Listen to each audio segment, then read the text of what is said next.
Ayan ang TV namin guys. Yan. Ang laki niyan. Hindi ko alam. Sek, ilang inches tong TV? Ano?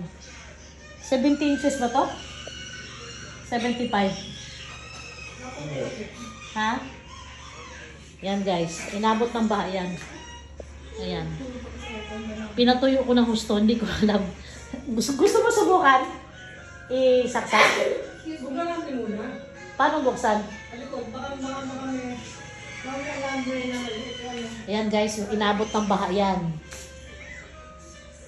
Sa tumba, nahulog yan sa baha.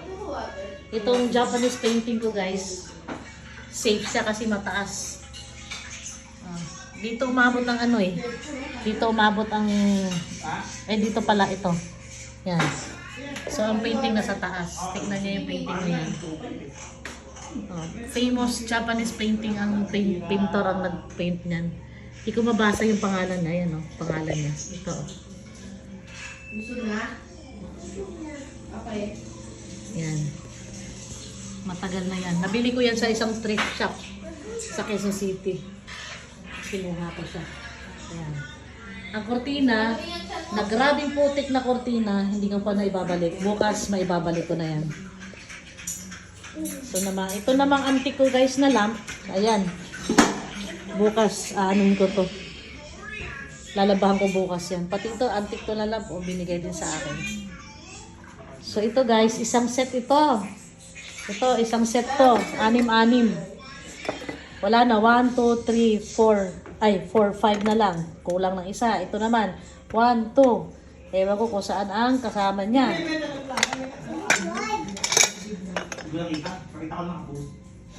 Buti buo pa siya,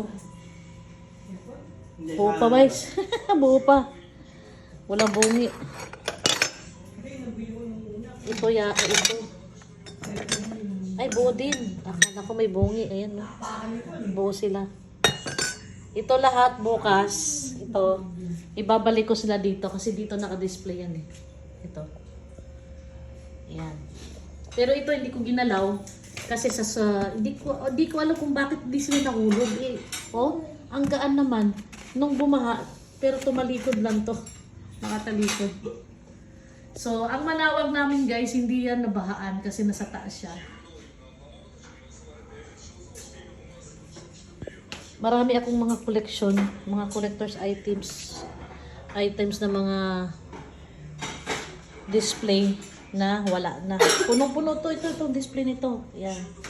Ito naman, itong side na to, ito. May ano din dyan, may aparador din nakaharang dyan. Dami ko rin display. Yun ang maraming nabasag. Tapos yung aparador, tinapon ko na.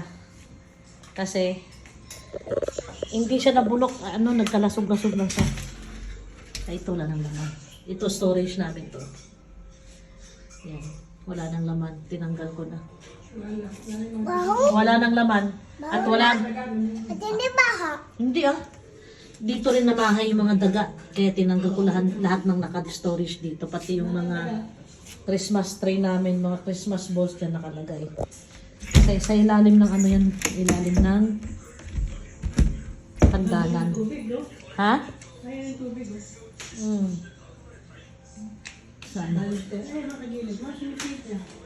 Alin? Yan. Ay, tubig yun, Ito? Ay, baluster.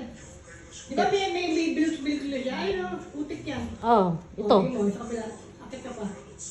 Wala, hanggang dyan lang. Di meron pa yan. Ito lang. Dito lang. Sa steps. Di na sila yung painting.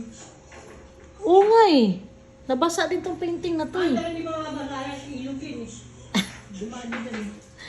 Ayan guys, hanggang dito yung tubig baha nung bumaha. Ngayon, itong steps na to, inabot yan. Hanggang dito, dito. Yan. So, grabe. Grabe ang pangyayari na hindi inaasahan. Pero hopefully sana hindi na mangyari. Kaya lang naman kami binaha kasi yung pader doon sa likuran, bumagsak. Ilang street yun? 4 na street yata ang bumagsak na pader. So, sobrang laki. Ito naman, yung antigo na yan. Ewan ko kung gumagana pa yan. Antigo na lang. Ito galing pa ng Thailand yan. Hindi na pito na. Kaya din mag-isa yung amba. Ito si Jose Rizal. Akala ko mawawala na, buti hindi nawala. So guys, see you tomorrow guys. Matulog ka ng maaga dahil baba na tayo bukas. Tatawa-tawa ka din na ha.